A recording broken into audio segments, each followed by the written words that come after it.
Est-ce que tu es dans le moment présent? Est-ce que vous êtes dans le moment présent? Prenez un instant pour répondre à la question. Ne répondez pas trop vite. Est-ce que vous êtes ici maintenant ou vous êtes ailleurs, quelque part, dans une problématique, dans un souvenir, dans une projection? C'est vrai que là, moi, personnellement, je me disais, bon, qu'est-ce que je vais dire après ça? C'est ce qu'on ne réalise pas, c'est à quel point on passe du temps dans notre passé à ressasser des événements et peut-être même parfois à se dire, à se juger ou à se dire j'aurais dû faire ça autrement et ou à projeter. Hein. Moi, je le vois souvent Mhm. avec les gens qui ont peur de parler en public. Je vous raconte une anecdote. J'ai une cliente qui m'appelle, je ne la connais pas, elle me dit, il faut que je vous voie, j'ai une présentation à faire dans 3 semaines et, euh, et je suis extrêmement stressé à l'idée de faire la présentation. Et je lui dis, OK, mais la présentation, c'est dans 3 semaines. Est-ce que vous êtes stressé maintenant? Elle me dit, oui, oui, oui, je suis stressé maintenant. Ah oui, mais qu'est-ce qui fait que vous êtes stressé? Vous êtes où? Je suis à la maison. Vous êtes à quel endroit? Ben, pourquoi vous me posez la question? Je suis sur le bord de la piscine. OK, mais qu'est-ce qui vous stresse en ce moment? Mais ma présentation, je vous le dis, je sais exactement ce qui va se passer. La semaine prochaine, là, je vais commencer à angoisser. La semaine suivante, je vais dire à mon copain d'aller chez sa mère pendant 3 jours parce que je ne dormirai pas. Et la veille de ma présentation, je vais être malade. Et là, je fais une C'est pause. pas drôle. Et là, je fais une pause, puis je lui dis, wow, Waouh. wow. Ouais. Et dites-moi, qu'est-ce qui va m'arriver, moi, dans les prochaines semaines? Et là, elle me dit, mais vous êtes bizarre, vous, pourquoi vous me posez cette question? Mais je dis, c'est que vous êtes médium, vous savez lire l'avenir.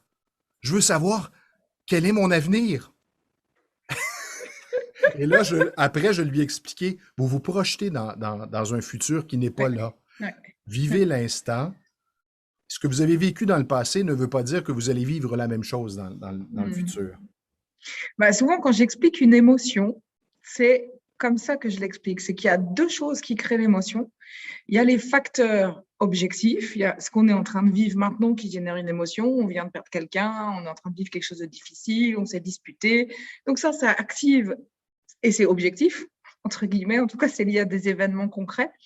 Puis il y a tous les facteurs subjectifs. Puis en fait, ils prennent largement autant de place, voire plus que les événements qui pourraient générer des émotions de manière objective. Et c'est toutes ces pensées, c'est exactement ce que tu décris, c'est comment on anticipe ce qui va se passer dans le futur, comment on se fait déjà son film, son scénario, parce que on a déjà vécu des choses dans le passé et on sait, entre guillemets, que ça se reproduit parce qu'on en a fait l'expérience. Et la résolution de traumatisme, c'est arrêter, en fait, ce fil continu de répétition, d'être toujours dans cette même expérience qui se répète. Et c'est pour ça que les gens sont un petit peu surpris parce que du moment où on enlève cette chaîne de traumatisme, on rompt le cycle et la réaction, elle est différente en fait. Et visualisez ce que Céline vient de raconter. Imaginez que vous libérez cette chaîne traumatique. Une chaîne. Qu'est-ce que ça fait une chaîne? Alors imaginez qu'elle n'est plus là. Qu'est-ce que ça change dans votre expérience? Une Imaginez. chaîne, ouais, ouais, ça nous rattache au passé. Et j'avais envie de dire aussi mon expérience par rapport au temps, puisqu'on on parle d'être dans le moment présent. Pendant tout le début de ma vie, je me souviens, quand je suis arrivée au collège, je repensais à mes années de primaire. Je me disais, oh, c'était quand même bien. Puis quand j'arrivais au lycée, je me disais, oh, c'était cool le collège, il y a plus ci, il y a plus ça, c'était quand même chouette. Et pourtant, quand j'étais au collège, parce que je me souvenais, pourtant, quand j'étais au collège, j'étais nostalgique de mes années de primaire. Et je me suis dit, mais essaye d'apprécier ce que tu as maintenant, parce que tu sais que demain, tu vas encore regretter ce moment maintenant. Mais le pire, c'est que j'en étais consciente, mais j'arrivais pas pour autant à apprécier le moment présent. Moi, je le vivais différemment. J'étais en voyage à Cuba et séjour, et j'arrivais au jour 2 et 3 et là, je me disais, ah, dans 3 jours, c'est terminé. Ah, dans 4 jours, Horrible. ah, ah. Et oui, c'est parce que là, plus ça avance, plus le stress monte, parce que moins il reste de temps de vacances et de qualité. C'est Hmm. bizarre comment on est fait, hein? Le temps de qualité, c'est exactement ça. Être capable de vivre dans le moment présent, Alors, c'est un concept je veux dire, Eckhart Tolle en a écrit un super livre que je n'ai pas lu, Le mais pouvoir du qui moment semble être présent, oui. super. Mais comme beaucoup, comme le lâcher-prise, voilà, c'est un concept. Mais comment on fait? C'est quoi la recette pour être dans le moment présent? Et en fait, personnellement, et probablement tu as la même que moi, la meilleure recette, c'est juste de guérir ce qui nous empêche d'être dans le présent. C'est ce qui fait que là, maintenant, je pense au passé ou je pense au futur. Le passé me crée des émotions ou l'anticipation et la peur du futur en créent d'autres avec des pensées qui vont avec et qui s'auto-alimentent et c'est sans fin. On ne peut pas terminer comme ça, là. Hein? Avec ce que tu viens de dire, peut-être qu'on pourrait proposer un petit exercice. Allez, on va faire un petit exercice. Est-ce qu'on le fait dans la capsule prochaine ou direct à la suite? Allons-y tout de suite. Pourquoi faire Ok, languir tout le monde qui est là et ok, très bien. et Alors qui est prêt? préparez-vous. Alors préparez-vous à être dans le moment présent. Être dans le moment présent. Déjà, ça veut dire être dans votre corps. Donc fermez les yeux. Et observez déjà, peut-être qu'avec tout ce qu'on vient de dire, il y a déjà, ça vous fait penser à vous-même, des choses que vous avez vécues dans le passé, à vous, comment est-ce que vous appréhendez le futur.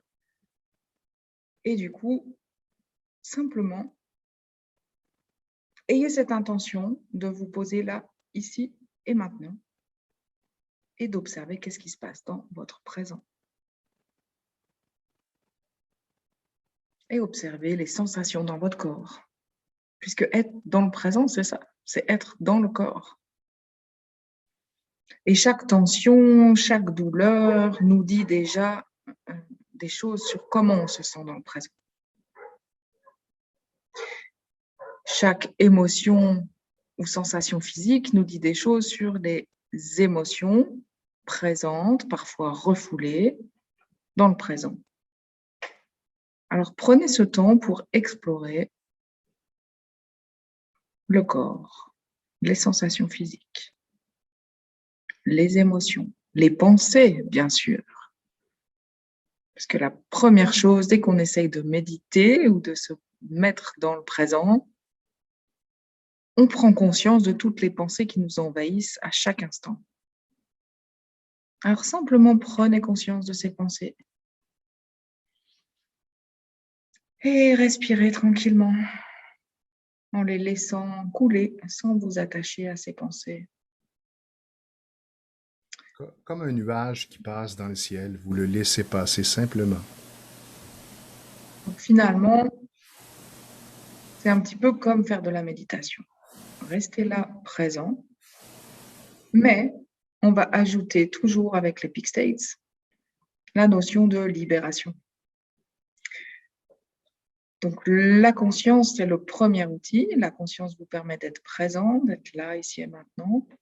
Et le tapping sur le dos de la main va vous permettre d'accélérer en fait la libération des émotions, des tensions, des pensées, de tout ce qui est activé dans le moment présent et tout ce qui vous rattache au passé ou tout ce qui fait que vous anticipez le futur parce qu'il y a des peurs, de l'anxiété, le besoin de contrôler, etc. Et plus vous allez prendre conscience de ce qui est activé dans le présent, vous allez ensuite pouvoir faire le tapotement et accueillir ce qui est là. Accueillir, vous donner de l'amour sur ce que vous ressentez dans ce moment présent. Et en quelques minutes, vous allez pouvoir observer les tensions dans le corps se détendre, que des pensées qui se répètent, des pensées en boucle, vont se calmer, voire même disparaître.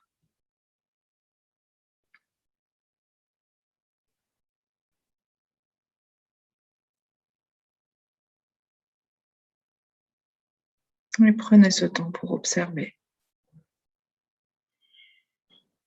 Si vous avez eu quelques secondes de calme et qu'une autre pensée arrive, ne vous blâmez pas. Accueillez simplement. Ah, super, j'ai pris conscience d'une autre pensée qui est là, qui m'empêche d'être dans le présent.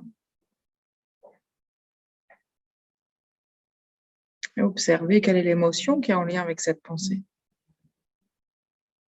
Est-ce que c'est une pensée qui vous ramène dans le futur ou qui vous ramène dans le passé?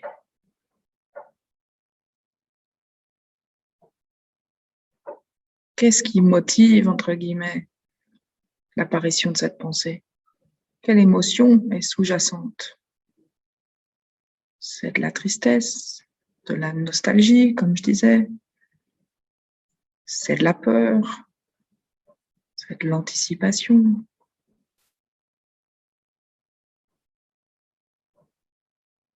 C'est de la colère. Est-ce que c'est des pensées en lien avec une relation qui vous viennent? En lien peut-être avec quelque chose que semble-t-il vous vivez dans le présent? Parce que c'est une problématique actuelle. Mais est-ce que pour autant, c'est une problématique que vous avez là, ici et maintenant, que vous êtes en train d'écouter cette capsule? Non.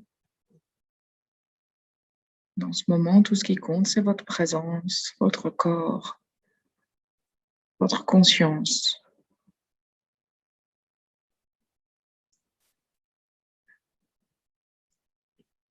Mais chaque pensée, chaque sensation est quelque chose qui vous fait sortir de l'appréciation du moment présent.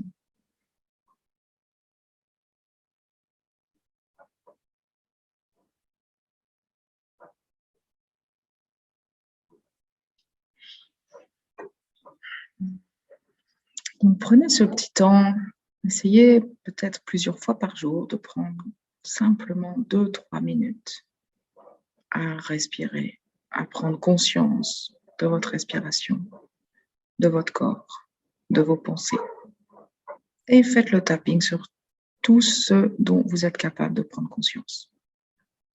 Et vous verrez que jour après jour, vous allez vous libérer comme ça petit à petit de ces chaînes du passé et de cette peur du futur. Je ne sais pas comment tu as vécu l'exercice, Stéphane. C'est wow, vraiment. Et j'aimerais vous lire, j'aimerais vous entendre ou vous lire comment vous vivez l'expérience. Et donnez-vous peut-être comme défi de faire cet exercice tous les jours pendant la prochaine semaine et revenez-nous avec vos observations ou vos questions. On parlait des temps de qualité, puis j'avais envie de raconter une autre anecdote parce que on discutait tout à l'heure tous les deux de l'intérêt de faire ces exercices de libération des émotions, de libération des traumatismes. Et est-ce que tu me posais la question, est-ce qu'au final, on devient quelque chose de froid, en fait, de moins vivant? Oui, de neutre, de Voilà. plat, en fait. Parce que c'est souvent la question que les personnes se posent, en fait. Mais si je guéris toutes mes émotions, je deviens plat, froid. Et ce que j'expliquais, c'était que finalement, plus on guérit, et puis plus on est capable de ressentir. Parce que très souvent, on met tout un tas de choses par-dessus qui nous empêchent de sentir, qui suppriment en fait nos ressentis, qu'ils soient positifs comme négatifs. Enfin, souvent, on supprime ce qui est négatif, mais il faut prendre conscience que du coup, on supprime aussi ce qui est positif. Et plus on va guérir, plus notre palette d'émotions, enfin, c'est pas des émotions, c'est notre palette de sensibilité plutôt, elle va s'agrandir. C'est-à-dire qu'on va être beaucoup plus capable de ressentir, en effet, d'être ému par quelque chose qui nous touche, par exemple. Je sais que moi, j'ai finalement assez régulièrement un peu les larmes aux yeux si on me dit quelque chose qui me touche, chose qu'avant, ça ne m'arrivait pas parce que j'avais le... mais par contre, aussi, la beauté, ça va aussi me toucher beaucoup plus profondément. En fait. Je vais être beaucoup plus sensible et je vais beaucoup plus apprécier. C'est ça, en fait, c'est qu'à l'intérieur, ce qu'on vit est complètement différent. C'est vraiment très, très fort. Et ce n'est pas parce qu'on se sent calme avec ce qu'on vit que ce n'est pas vivant. Et même au contraire. Certains états de conscience nous permettent d'avoir une perception des choses qui est justement beaucoup plus vivante, beaucoup plus comme si les couleurs étaient plus vives, comme si les sons étaient plus profonds. Et toutes nos perceptions sont comme ça sur une amplitude beaucoup plus grande. D'ailleurs, pendant l'exercice, j'entendais un chien aboyer là où tu es. J'entendais ta voix qui occupait un espace beaucoup plus grand.